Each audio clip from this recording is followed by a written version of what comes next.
गुरु प्यारी साध संगत जी, नमस्कार जी। आप सब कैसे हो?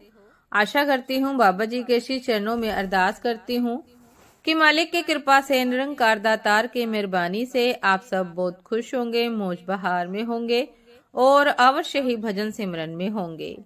साध संगत जी, मैं हाजिर हूँ आज आप सभी से एक बहुत ही खूबसूरत साखी साझा करने के लिए। उम्मीद करती हूँ ये साखी आप सभी को बहुत पसंद आएगी और अवश्य ही कुछ न कुछ सीखने को मिलेगा। तो साथ संगत जी, चलिए आइए समय न गवाते हुए शुरू करते हैं जी। साथ संगत जी, एक दिन एक बुजुर्ग डाकिये ने एक घर का दरवाजा खटखटाया और कहा कि पत्र ले लो। इतना कहते ही अंदर से एक छोटी बच्ची की आवाज गूंजी कि मैं अभी आ रही हूँ, रुको। लेकिन 5 मिनट बाद भी कोई नहीं आया।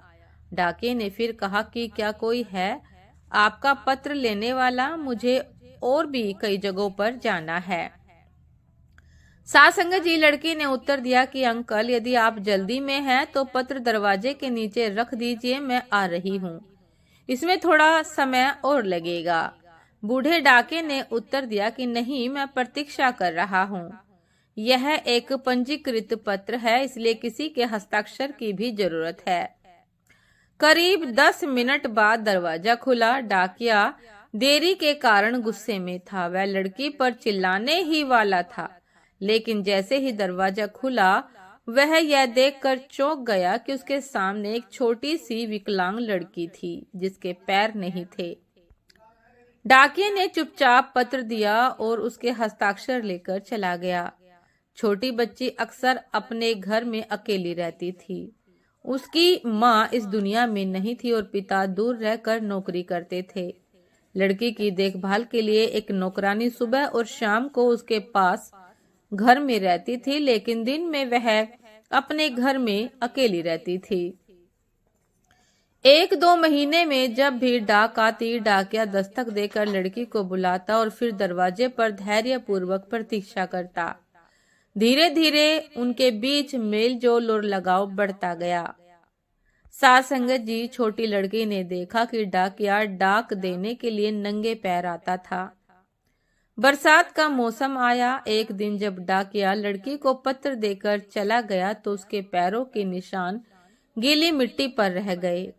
लड़की एक कागज लेकर बाहर आई और उसे प्रिंट करके उसके पैरों की तस्वीर खींच ली। अगले दिन उसने उससे उस आकार के जूते लाने और उन्हें घर में रखने के लिए कहा। दिवाली आने से पहले डाकिया उन घरों में दिवाली का उपहार मांगने जाता था जहां वह डाक पहुंचाता था।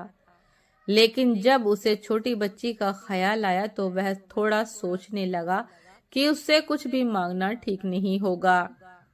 वह यह भी सोचने लगा कि त्योहारों के समय लड़कियों से खाली हाथ नहीं मिलना चाहिए। बहुत सोचने के बाद उसने छोटी बच्ची के लिए एक छोटी सी चॉकलेट खरीदी। अगले दिन वह बच्ची के घर गया और दस्तक दी।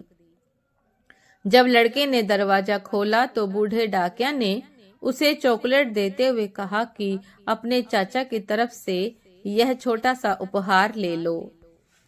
साथ संगत जी, लड़की उसे पाकर बहुत खुश हुई और उसने डाकिये से कुछ देर इंतजार करने को कहा।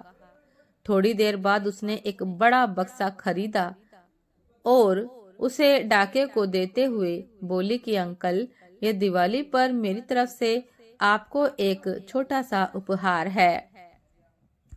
डाकिया डिब्बा देखकर आश्चर्यचकित रह गया। कुछ देर सोचने के बाद उसने देखा और कहा कि तुम मेरे लिए बेटी की तरह हो, मैं तुमसे उपहार कैसे स्वीकार कर सकता हूँ। छोटी लड़की ने जिद करते हुए कहा कि अंकल प्लीज मेरा गिफ्ट मत मना करो, मेरा गिफ्ट ले लो, मैं उदास हो जाऊंगी। ठीक है, कहते हुए बूढ़े ने डिब्बा रख लिया और लड़की के सिर पर प्यार से हाथ फेरा जैसे उसे आशीर्वाद दे रहा हो। घर जाकर जब डाकिया ने बक्सा खोला तो यह देखकर हैरान रह गया कि उसमें एक जोड़ी जूते थे। उसकी आंखें चमक उठी। डाकिया को विश्वास ही नहीं हो रहा था कि वह छोटी लड़की उसके बारे में इतनी चिंतित थी। साथ संगत जी, अगले दिन डाकिया अपने डाकघर पहुंचा और पोस्टमास्टर अरुण से प्रार्थना की कि उसे तुरंत दूसरे क्षेत्र में स्थानांतरित कर दिया जाए। जब पोस्टमास्टर ने कारण पूछा तो उसने उन्हें सारी बात बताई और नम आंखों से कहा कि सर, आज के बाद मैं उस गली में नहीं जा पाऊंगा। उस छोटी लड़की ने मुझे नंगे पैर देखा और मुझे जूते दिए, लेकिन मैं उसे पैर कैसे दे पाऊंगा। कहते हुए डाकिया फूट फूट कर रोने लगा।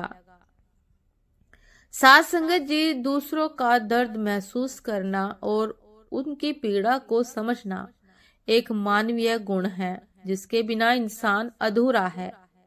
हमें ईश्वर से प्रार्थना करनी चाहिए कि वह हमें संवेदनशीलता का बहुमूल्य आभूषण प्रदान करे, ताकि हम दूसरों के कष्टों को, दर्द को कम करने में अपनी भूमिका निभा सके, अपने जीवन में कुछ अच्छा कार्य कर सके, दूसरों को खुशी दे सके। साथ संगत जी, ये थी आज की एक बहुत ही खूबसूरत साखी। उम्मीद करती हूँ ये साखी आप सभी को बहुत पसंद आई होगी। यदि पसंद आई हो साथ संगत जी तो लाइक, कमेंट, शेयर करना ना भूलिएगा। चैनल पर जो भी नए हैं कृपा करके सब्सक्राइब कर लीजिएगा, ताकि चैनल पर मिलने वाली सभी शब्द साखियों की अपडेट आप सभी को समय पर मिलती रहे। साथ संगत जी, आप हमें इंस्टाग्राम पर भी फॉलो कर सकते हैं। इंस्टाग्राम का लिंक डिस्क्रिप्शन बॉक्स में दिया गया है। साथ संगत जी, दासी को भी आज्ञा दीजिए, आपसे फिर मुलाकात होती है एक नए सब साखी के साथ, एक नए विचार के साथ। तब तक के लिए नमस्कार जी। सदा खुश रहिए, मुस्कुराते रहिए, भजन सिमरन अवश्य करते रहिए और अपने हृदय में दूसरे के प्रति संवेदनशीलता को धारण कीजिए, ताकि आप दूसरों के दर्द को समझ सके, महसूस कर सके और उन्हें दूर करने का प्रयास कर सकें। नमस्कार जी।